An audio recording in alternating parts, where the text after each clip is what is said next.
कुछ दिन पहले मैं एक परिचित के घर गया था। जिस वक्त घर में मैं बैठा था, उनकी मेड घर की सफाई कर रही थी। मैं ड्राइंग रूम में बैठा था। मेरे परिचित फ़ोन पर किसी से बात कर रहे थे। उनकी पत्नी चाय बना रही थी।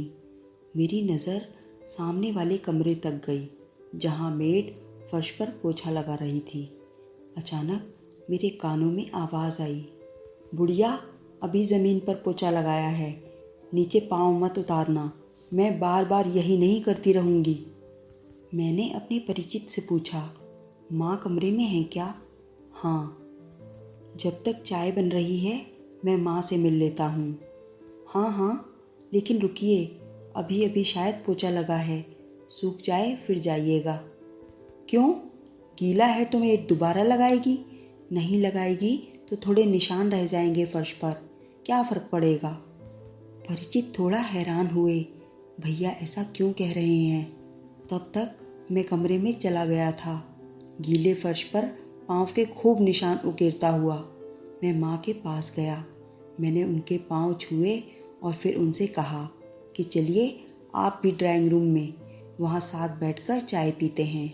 चाय बन रही है, भाभी रसोई में चाय बना रही हैं। मैंने इतना ही कहा था, माँ एकदम घबरा गई। अरे नहीं बेटा, अभी फर्श पर पाँव नहीं रखना है, फर्श गीला है ना, मेरे पाँव के निशान पड़ जाएंगे। पाँव के निशान पड़ जाएंगे?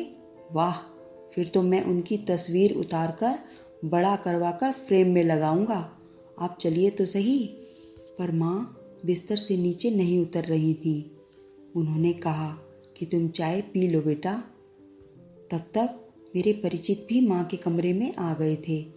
उन्होंने मुझसे कहा कि माँ सुबह चाय पी चुकी हैं, आप आइए भैया। नहीं, माँ के साथ मैं यहीं कमरे में चाय लूँगा। चमकते हुए टाइल्स पर मेरे जूते के निशान बयान कर रहे थे कि मैंने जानबूझकर कुछ निशान छोड़े हैं। वो समझ नहीं पा रहे थे कि आखिर मैंने ऐसा किया ही क्यों। उन्होंने मुझसे तो कुछ नहीं कहा, लेकिन मेड को उन्होंने आवाज़ दी, सुनीता ज़रा इधर आना, इधर भैया के पाँव के निशान पड़ गए हैं, उन्हें साफ़ कर देना। सुनीता ने गीला पोछा फर्श पर लगाया। जैसे ही फर्श की दोबारा सफाई हुई, मैं फिर खड़ा होकर उस पर चल पड़ा। दोबारा निशान पड़ गए। अब सुनीता हैरान थी, मेरे परिचित भी। तब तक उनकी पत्नी भी कमरे में आ चुकी थी। उन्होंने कहा, भैया आइए चाय रखी है। मैंने परिचित की पत्नी से कहा कि बुढ़िया के लिए चाय यहीं दे दीजिए। मेरे परिचित ने मेरी ओर देखा। मैंने कहा कि हैरान मत होइए। वो चुप थे। मैंने कहा कि मुझे ऐसा लगता है कि आप लोग माँ को प्यार से बुढ़िया बुलाते हैं। मेड वहीं खड़ी थी, सन्न। परिचित की पत्नी वहीं खड़ी थी, सन्न। परिचित ने पूछा, क्या हुआ भैया? हुआ कुछ नहीं, मैंने खुद सुना है कि आपकी सुनीता माँ को बुढ़िया कहकर बुला रही थी। उसने माँ को बिस्तर से उतरने से धमकाया भी था। यकीनन काम वाली ने माँ को बुढ़िया पहली बार नहीं कहा होगा, बल्कि वो कह भी नहीं सकती उन्हें बुढ़िया। उसने सुना होगा बेटे के मुंह से, बहू के मुंह से, बिना सुने वो नहीं कह सकती थी। जाहिर है आप लोग प्यार से माँ को इसी नाम से बुलाते होंगे, तभी तो उसने कहा।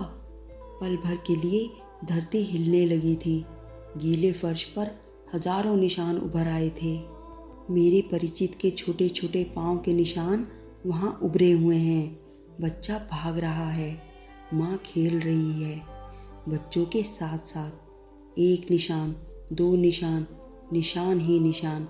माँ खुश हो रही है।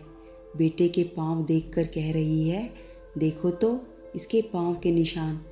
बेटा इधर उधर दौड़ रहा था, दौड़ता जा रहा था पूरे घर में। माँ रो रही थी, बहू की आंखें झुकी हुई थीं। सुनीता चुप थी। भैया गलती हो गई, अब नहीं होगा ऐसा। भैया बहुत बड़ी भूल थी मेरी। मेरे परिचित अपनी आंखें पोंछ रहे थे।